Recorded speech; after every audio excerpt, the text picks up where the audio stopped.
अगर आप रिटायरमेंट के बाद भी अपनी आय को लेकर परेशान हैं और बढ़ती उम्र में भी आय अर्जित करने का हौसला रखते हैं, तो आप अपनी पसंद और अनुभव के दम पर व्यवसाय शुरू कर अपनी आय बढ़ा सकते हैं। न्यूयॉर्क शहर स्थित करियर कोच और the wall street profession survival guide के लेखक रॉय कोहेन कहते हैं, अक्सर 62 या 65 वर्ष की उम्र पार कर चुके लोगों में अतिरिक्त कार्य करने और अपनी आय बढ़ाने की लालसा देखने को मिलती है। उन सेवानिवृत्तियों के लिए यह बड़ी चिंता का विषय है जिनकी जमा पूंजी उनके वर्तमान जीवन के लिए पर्याप्त नहीं हो रही है। ऐसे लोगों के लिए ऑनलाइन व्यवसाय एक बेहतरीन अवसर कहा जा सकता है।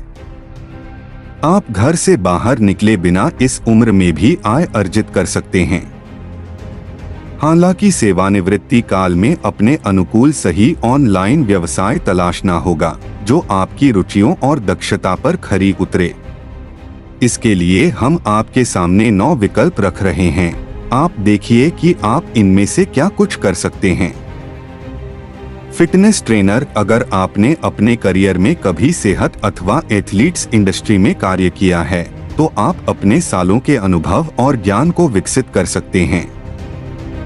आप अपने अनुभव एवं विशेषताओं से दूसरे सीनियर मित्रों के फिटनेस स्तर को सुधार सकते हैं। कोहेन आगे बतलाते हैं, बहुत से सीनियर्स आज भी शारीरिक एवं मानसिक रूप से चुस्त दुरुस्त रहना चाहते हैं, जिसके लिए उनके समकक्ष उम्र के लोग ज्यादा बेहतर साबित होते हैं। उन्हें जिम में पुनः वापस लाने का प्रयास एक सीनियर ज्यादा अच्छी तरह कर सकता है। इसके अलावा आप ऑनलाइन व्यायाम सिखाने का कार्य कर सकते हैं, लेकिन इस व्यवसाय को शुरू करने से पहले सुनिश्चित करें कि आपके पास ट्रेनर बनने के लिए सही और उचित प्रमाण पत्र हैं। इसके बाद उन लोगों से जुड़ने एवं मिलने की कोशिश करें जो फिटनेस के बारे में अधिक सीखने में आज भी रुचि रखते हैं। इसके साथ ही आप वरिष्ठों के लिए व्यायाम वीडियो भी तैयार कर ग्राहकों को ऑनलाइन मुहैया करवा सकते हैं। वित्तीय सलाहकार। अगर आपने अपने करियर का एक बड़ा हिस्सा वित्तीय उद्योग में बिताया है और आप आज भी अपने अनुभव और ज्ञान को साझा करने में दिलचस्पी रखते हैं, तो आप दूसरों उनके पैसों का प्रबंधन करने में मदद करने के लिए उनके वित्तीय सलाहकार बन सकते हैं। इसके लिए आपको CFP परीक्षा पास करनी होगी। इसके बाद आपको एक वेबसाइट शुरू कर ऑनलाइन परामर्श की पेशकश रखना होगा। इस तरह आप एक वित्तीय व्यवसाय का निर्माण कर सकते हैं। अपने अनुभव और वित्त में ज्ञान को हाईलाइट करें, साथ ही अपने संभावित ग्राहकों की मदद करें। इसके लिए आप जो फीस लेंगे उसे भी लाइन अप करें। ग्राहक तैयार करने के लिए ऑनलाइन या स्थानीय स्तर पर विज्ञापन दे सकते हैं।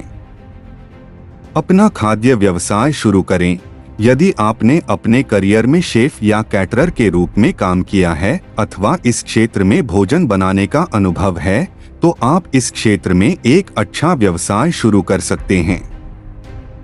इसे शुरू करे से पहले ग्राहकों को इकट्ठा करें। जरूरत महसूस हो तो स्थानीय स्तर पर विज्ञापन दे सकते हैं।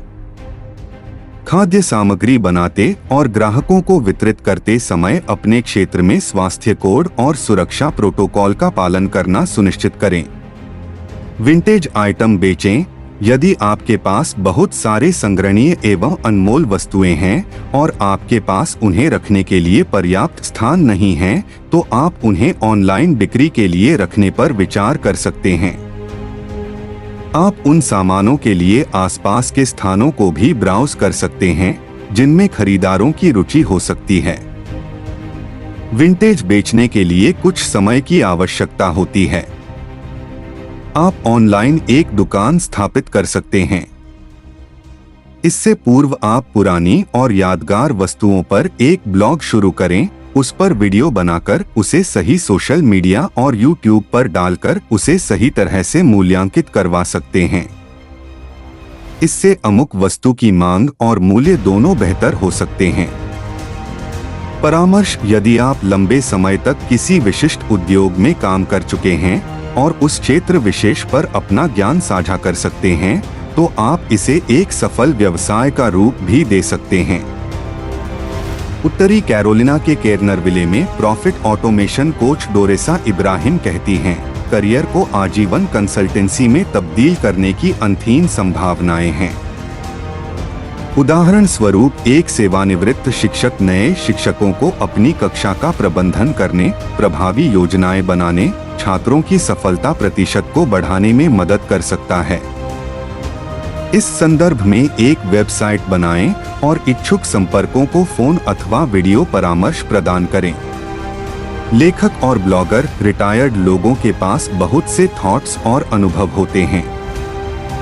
अगर आप अपने थॉट्स और अनुभवों को और भी लोगों को सुनाना चाहते हैं, तो आप अपना एक ब्लॉग शुरू कर सकते हैं। इस ब्लॉग में आपको अपनी बातों को रखकर उसे अपने सोशल मीडिया प्लेटफॉर्म्स पर शेयर करना होगा। जब आपके ब्लॉग पर एंगेजमेंट आने लगेगा, तो उससे आपकी इनकम भी शुरू हो जाएगी। इसके साथ ही आप अपने विचारों को एक साथ लिखकर अपनी बुक भी पब्लिश कर सकते हैं।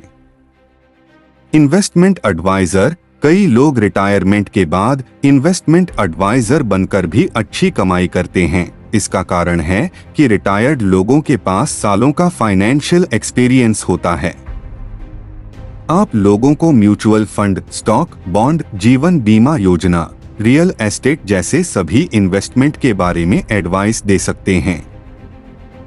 आपकी एडवाइस से न सिर्फ लोगों को फायदा होगा, साथ ही आपकी भी अच्छी कमाई होगी। इन्वेस्टर रिटायरमेंट के समय लोगों को ग्रेच्युटी, पीएफ आदि मिलाकर अच्छा खासा पैसा मिलता है। रिटायर्ड लोग अधिकतर इस अमाउंट को कहीं ना कहीं इन्वेस्ट करने की सोचते हैं। आफ्टर रिटायरमेंट के बाद आप एक इन्वेस्टर बन सकते हैं। आप चाहें तो इस अमाउंट को स्टॉक मार्केट, बॉन्ड आदि में इन्वेस्ट कर सकते हैं, या चाहें तो आप किसी अच्छे स्टार्टअप में भी इन्वेस्ट कर सकते हैं। कोचिंग, रिटायरमेंट के बाद आप अपनी कोचिंग भी शुरू कर सकते हैं। अगर आप ओवरऑल सभी सब्जेक्ट में अच्छे हैं, तो आप स्कूल के बच्चों को सभी सब्जेक्ट की कोचिंग दे सकते हैं। इसके अलावा कोई और स्किल जैसे बांसुरी बजाना, सिंगिंग या किसी ऐसी ही स्किल के लिए भी आप लोगों को कोच कर सकते हैं। आज के समय में ऑनलाइन कोचिंग भी एक अच्छा तरीका है, जिसमें आप एक साथ कई लोगों को कोचिंग दे सकते हैं।